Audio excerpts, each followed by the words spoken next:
I'm making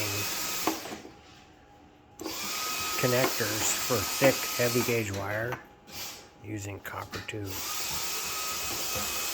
Cut a little section.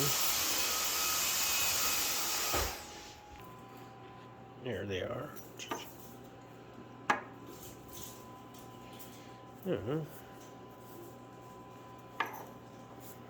Next step. Alright, now I'm out here. I'm going to take this and flatten out this. So there, I flattened it out. It needs a little bit more, maybe not. Yeah, I'm going to give it a little more. Alrighty. So now, took that copper pipe, flattened it. Now it looks like that. Don't do this at home, kids.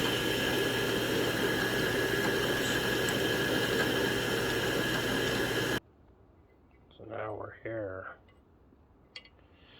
And it's good to start. If it's too small, fine, I could file it out or go bigger, but I'd rather be safe right now. Now it's going to round out these corners on the grinder. Just a piece of copper pipe. So it looks like when it's rounded out. So a piece of copper pipe. Now I got it to there.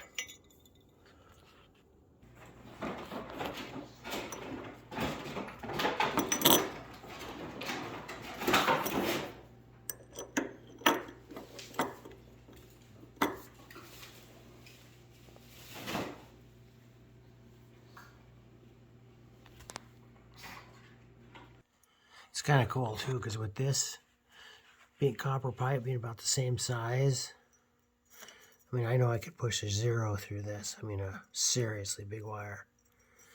But once I push that through, look at the penetration. I mean, that's a long way in. And then when it's all crimped down and soldered up, that's a damn good connection. All out of a piece of copper pipe. All right, it's sitting in this little vise. All you do is just strike this with a hammer, boom, and it puts a crimp in the top of there. Let's see if I can do it.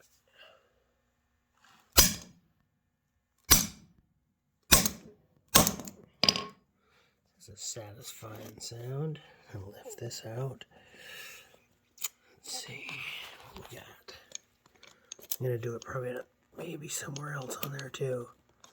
Just get a good, nice hit on this thing.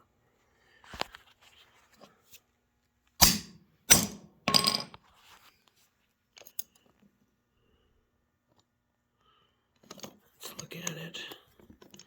Then I'll take it out. See what it ends up looking like.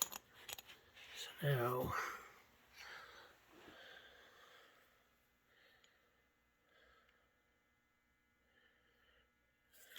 it's not going anywhere. It may not look that pretty right now, but that thing is not. That's a damn good copper connection.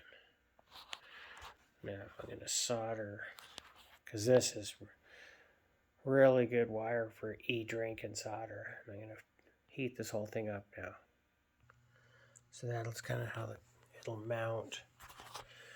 But I may just build a bridge here. So when these are bolted up next to each other, if they ever got loose, I would epoxy them in a mold somehow that would keep them in this angle of alignment, lined up with the bolt holes, so I could pull them off as a unit. That way they could never crack or twist and work together in arc. I don't really like where that ground is, but that's where the manufacturer wanted. So I'm thinking about grounding down here even too. Right here at the base.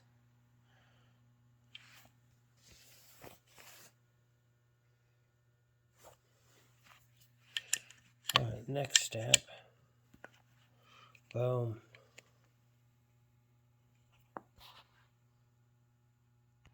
There's kind of the final leg.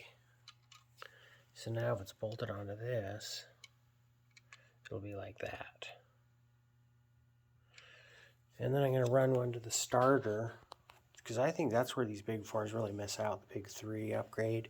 No one talks about the starter to the battery, which is probably the largest amount of amperage is expended is when you start the car on the starter. And that's the wire they keep stock, but they upgrade the alternators, the charging system.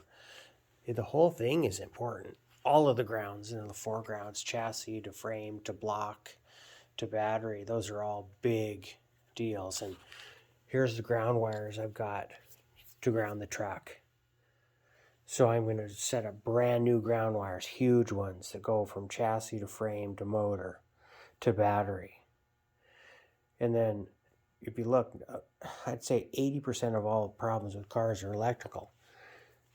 This and a starter motor upgrade or a starter cable upgrade, I think is going to be huge. Because that's proper current. I know it's the best ground to get.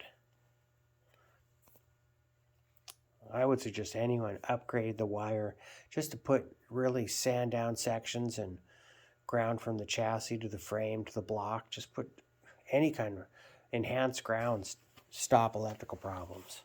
You don't get intermittency, because when wires, the ground wires get old, they start getting loose or corroded and they don't really make good connections. But it's coming along, and that homemade don't look that too bad hiding in that cap. It's either that or it's going on this hooked right to the battery. One of them's going to look like that, but so it's kind of like that to the battery.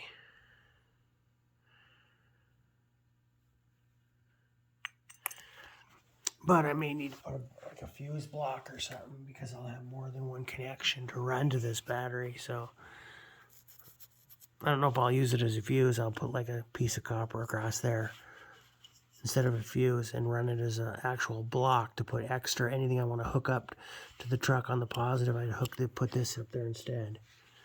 So I'd hook it to everything to that. That way the battery would just have this one going to the battery, and a little short one down to this, and then something else to that, and then whatever other lights or whatever, any upgrades I do. All right. Moving right along.